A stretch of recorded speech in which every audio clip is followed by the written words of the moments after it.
Look at these blueprints for the future of humanity. Entire floating cities drifting across the open ocean. Luxury homes with endless sea views. Self-sufficient communities powered by renewable energy. Some even promise independence from governments, taxes, and rising sea levels. Now here's the uncomfortable truth. Almost every one of these projects is destined to fail before it ever reaches full scale. Not because engineers don't know how to build floating structures. They absolutely do. The offshore oil industry has been constructing massive floating platforms for decades, some weighing more than entire skyscrapers. The problem isn't whether we can make buildings float. The problem is physics. The open ocean is one of the most hostile construction environments on Earth. Every single day, waves carrying enormous amounts of energy relentlessly hammer anything placed in their path. Salt water corrodes steel. Storms generate forces capable of twisting structures apart, and maintenance costs never stop. Unlike a building on land, there is no such thing as finishing construction. The ocean is constantly trying to destroy everything humans build on it. Yet despite these realities, the dream of floating cities has exploded in popularity over the past decade.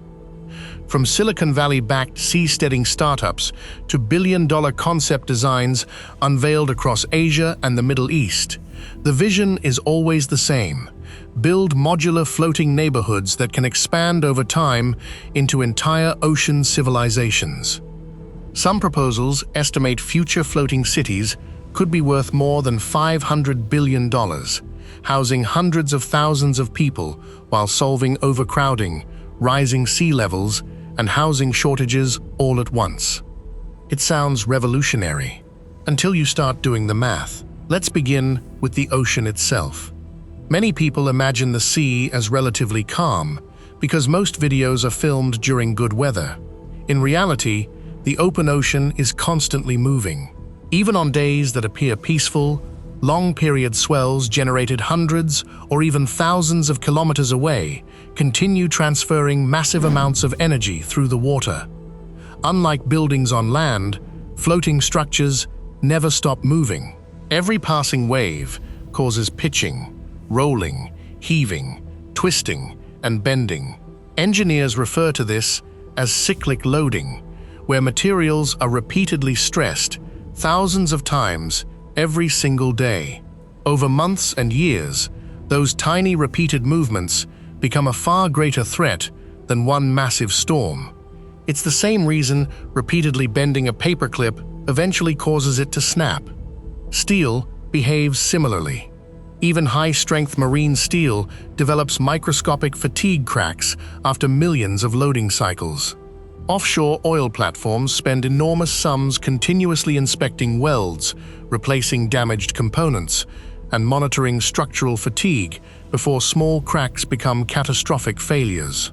And these aren't experimental structures. They're among the most heavily engineered platforms ever built. Consider Norway's Troll, a platform. Standing nearly 472 meters tall, it remains one of the largest offshore structures ever constructed. It cost billions of dollars, required decades of engineering expertise, and is maintained by thousands of specialists throughout its operational life. Now imagine trying to provide that same level of maintenance, not for one platform, but for an entire floating city filled with homes, schools, hospitals, shopping districts, roads, water systems, and electrical infrastructure. The costs become staggering. Unlike offshore oil platforms, floating cities don't generate billions of dollars every year from oil production.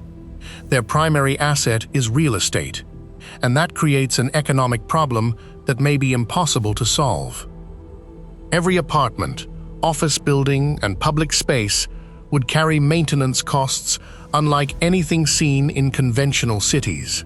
Corrosion protection, underwater inspections, wave damage, biofouling removal, structural monitoring, emergency repairs, and insurance would become permanent operating expenses. Before discussing politics, sustainability, or futuristic architecture, one question comes first. Can anyone actually afford to live there? That question has already been tested, and the results have been far less optimistic than the glossy renderings suggest. One of the biggest selling points of floating cities is modularity. The idea is simple. Instead of building one massive structure, construct hundreds of floating platforms that can be connected like Lego blocks. As demand grows, simply add more modules and expand the city over time. It sounds elegant. Unfortunately, the ocean doesn't care about modular design. Every floating platform moves differently depending on its size, weight, and position relative to incoming waves. Even two identical platforms experience slightly different motions. Connect dozens of them together, and the forces transferred through each joint become incredibly complex. Instead of moving as one stable structure, the modules constantly push, pull, twist, and bend against one another. Those connection points quickly become the weakest part of the entire system. This isn't a theoretical concern. It's one of the biggest engineering challenges faced by the offshore industry, where floating production units are almost always built as single, continuous structures rather than giant modular cities. The larger and more flexible the connected platform becomes, the more difficult it is to predict how waves will travel through it.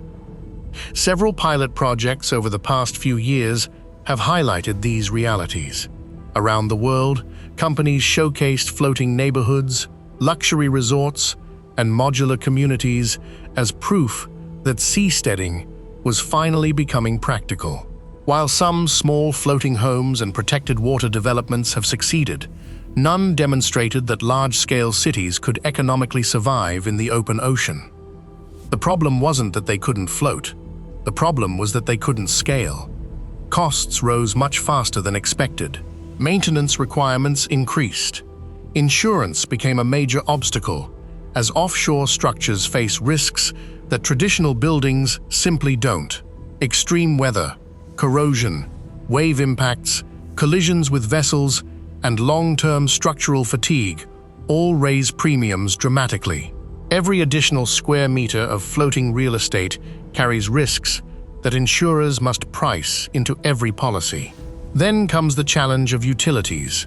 Cities need electricity, drinking water, wastewater treatment, internet, hospitals, schools, emergency services, food distribution, waste management, and transportation. On land, these systems benefit from centuries of infrastructure development. Offshore, nearly everything must either be generated locally or transported across the sea, making everyday services significantly more expensive than in conventional cities. Climate change makes the equation even harder. Warmer oceans are contributing to stronger tropical cyclones in many regions, while rising sea levels increase storm surges that place even greater stress on floating infrastructure. Ironically, one of the main arguments for floating cities, that they can adapt to rising seas, also exposes them to the increasingly violent conditions created by those same changing oceans. None of this means floating construction has no future. In fact, floating infrastructure is already proving valuable in protected environments. Countries like the Netherlands are developing floating neighborhoods in calm lakes and sheltered harbors. The future of adapting to rising seas is likely to look far less futuristic than many imagine. Instead of billion-dollar ocean colonies, engineers are increasingly focusing on practical coastal solutions. Storm surge barriers, restored wetlands, elevated neighborhoods, floating districts within protected waterways, and smarter flood control systems that work with nature rather than against it. The dream of floating cities isn't defeated by imagination. It's defeated by economics, maintenance, and the unforgiving physics of the open ocean. Until those realities change, humanity's future will almost certainly remain anchored much closer to land than many visionaries once believed. Stay with us, and subscribe button and switch on notifications. The frontier of the future is unfolding, and you'll want a front row seat.